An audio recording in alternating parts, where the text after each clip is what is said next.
Welcome to bird media. నేను మీ Pawan Krishnamurthy. Corona వచ్చినటువంటి సమయంలో కరోనాకి అసలు ఆ మందు ఏమైనా ఉందా, మనకి కనీసం వ్యాక్సినేషన్ అనేది ఎంత భయపెట్టిందో అందరికీ తెలిసినటువంటి విషయమే. అలాగే కరోనా తర్వాత జరుగుతున్నటువంటి పరిణామాలు ఇవి చూసినప్పుడు ముఖ్యంగా మాదక ద్రవ్యాల మీద రెండు తెలుగు రాష్ట్రాల్లోనే కాదు దేశవ్యాప్తంగా నిషేధం ఉంది. అండ్ ముఖ్యంగా రెండు తెలుగు రాష్ట్రాల్లో కూడా దీనికి సంబంధించి చర్యలు తీసుకుంటున్నారు అనేది చూస్తూనే ఉన్నాం.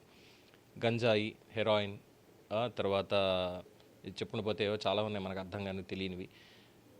ఎక్కువగా వార్తలు గంజాయి గురించి వింటాం, లేదంటే హెరాయిన్ గురించి వింటాం తప్ప అంతకుమించి పెద్దగా వినేది ఏం లేదు. ఎండిఎం అనో ఎల్ఎస్డి అనేది చెప్తూ ఉంటారు. సరే, వాటి మీద కూడా ఎక్కడ నిఘా అనేది పెడుతున్నారు. అయినా సరే కొంతమంది ఉన్నారుగా మనకి తెలంగాణలో pilot Rohit Reddy farm house ఉదంతా అంతా తెలిసిందే కదా, అది అయ్యింది. ఇప్పుడు సరికొత్తగా ఒక వారం 10 రోజుల నుంచి సోషల్ మీడియాలో కొన్ని వీడియోస్ పాపప్ అవుతూ వస్తున్నాయి. ఒక మెసేజ్ అనేది వస్తుంది. ఏంటంటే జాంబీ డ్రగ్, జైలజైన్ అనేటువంటి డ్రగ్ ఎక్కడి నుంచి వచ్చింది? యూఎస్లో అయితే చర్మాన్ని తినేస్తోంది, యూఎస్ వీధుల్లో వణుకు పుడుతోంది అని చెప్పి అక్కడ. అండ్ ముఖ్యంగా అమెరికాకు సంబంధించి భారతదేశానికి కూడా వచ్చింది. అమెరికా, అటు క్యూబా ఇవన్నీ అయిపోయాయి.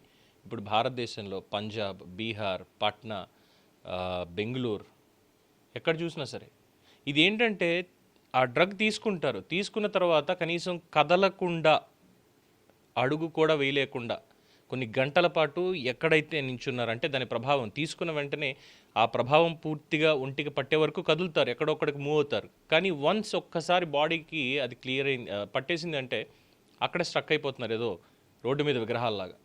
కొన్ని గంటల పాటు అలాగే ఉండిపోతున్నారు. అమెరికాలో ఏకంగా రోడ్ల మీద వాళ్ళు పడిపోతున్నటువంటి తీరు ఇవన్నీ కూడా చాలా హృదయ విదారకంగా ఉన్నాయి అవి చూస్తుంటే. అంటే జాంబీస్ అంటాం, మనం చూస్తూ ఉంటాం కదా, ఇంకా వాళ్ళకి నడిచే శవాలు అంతే, చాలా క్రూరంగా మారిపోతారు మన సినిమాలో చూసినట్టు. అలాగా మామూలు మనుషులు కూడా అసలు కదలరు, ఈ మెదలరు, ఇంకా అలాగే ఉండిపోతారు.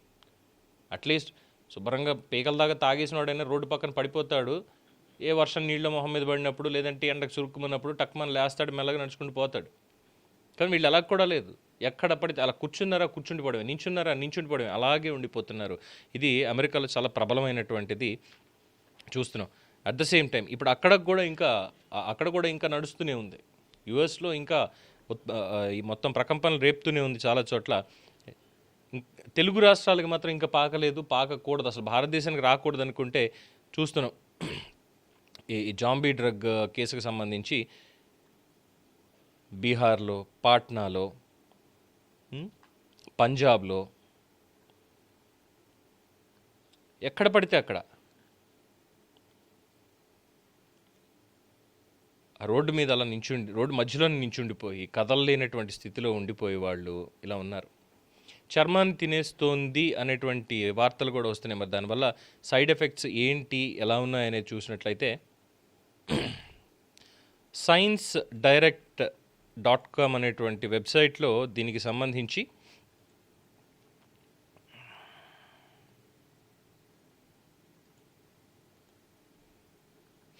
డీటెయిల్స్ అనేవి ఇచ్చారు. జైలజైన్ అనేటువంటి ఒక మత్తుమందు సూచించడానికి వాడేటువంటి పదం, దీనికి ట్రాంక్ అని కూడా పిలుస్తారు. దీని ప్రభావం వల్ల మనుషులు స్పృహ లేకుండా వింత భంగిమల్లో గంటల తరబడి ఉండిపోతుండడంతో దీనికి ఆ పేరు వచ్చింది. ఇది దేని గురించి ఇస్తారో తెలుసా? అసలు ముందు గుర్రాలు, పశువులు వంటి జంతువులకి మత్తిచ్చేందుకు వెటర్నరీ వైద్యంలో వాడేటువంటి మందు. దీన్ని తరచుగా ఫెంటానిల్ లేదా హెరాయిన్ వంటి ఇతర ఓపియాడిక్ డ్రగ్స్తో కలిపి దీన్ని వాడుతున్నారు.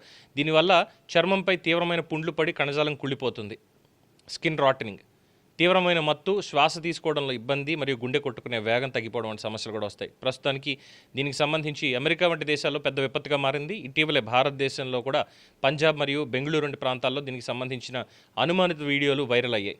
కొన్నేమో పోలీసులు బూటకమని తేల్చారు, కొన్ని మాత్రం నిజమని చెప్పి తేల్చారు. సో క్యూబాకి సంబంధించి కావచ్చు, ఇతరత్ర ఉన్నటువంటి వీటికి కావచ్చు, అక్కడ కూడా దీనికి సంబంధించినటువంటి ఆనవాళ్ళు బాగానే కనిపిస్తున్నాయి అంటున్నారు. ఒకవేళ కేవలం వైరల్ అవ్వడం కోసం సోషల్ మీడియాలో ఈ వీడియోలు చేశారా, ఆర్ ఈ భయం ప్రజల్లోకి వెళ్ళకూడదు, దాన్ని అక్కడే కట్టడి చేయాలనే ఉద్దేశంతో పోలీసులు ఆ విధంగా చెప్పారో తెలియదు. కానీ వాళ్ళని అక్కడ యూఎస్లో జరిగినటువంటి వీడియోలని పక్కన పెట్టి చూస్తే ఖచ్చితంగా భారతదేశంలోకి ఇది ఎంటర్ అయ్యింది అనేది తెలుస్తోంది. ఈ ట్రాంక్ అనేటువంటిది, ఈ జిలాజైన్ అనేటువంటి ఈ జంతువులకు ఇచ్చేటువంటి మత్తుమందు, వెటర్నరీ. సరే, మరి భారతదేశంలో వెటర్నరీకి సంబంధించి, ఎందుకంటే మన దగ్గర గుర్రాలు ఉన్నాయి, పశువులు ఉన్నాయి, వాటికి కూడా ఆపరేషన్లు ఏం చేయాలంటే మత్తుమందు ఇస్తారు. అది ఇది ఒకటేనా, లేదు అవి ఈ ఫ్యామిలీకి సంబంధించినటువంటి డ్రగ్స్ అయినా అవి కూడా అవి ఏమైనా వీళ్ళకి దొరుకుతున్నాయా అంటే బయట వేరే మత్తుమందులు ఏమి దొరక్క ఎక్కడికక్కడ పోలీసుల కట్టడి ఎక్కువ అవుతూ ఉండడంతో ఎలాగైనా ఆ మత్తుకు బానిసైనటువంటి వాళ్ళు తీసుకోవాలి దాన్ని అనేటువంటి ఉద్రేకంలో కొత్తగా ఇలాంటివి ఏమైనా ట్రై చేస్తున్నారా, ఈ వివరాలు కూడా తెలియాలి.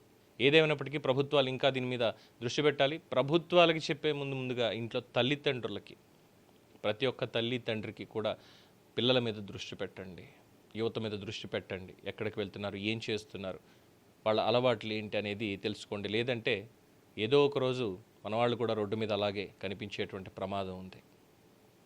ఇది ప్రజా ప్రయత్నార్థం అందించినటువంటి ఒక చిన్న ఆర్టికల్. దీని మీద మీ అభిప్రాయం తెలియజేయండి. చూస్తూనే ఉండండి ది బర్డ్ మీడియా.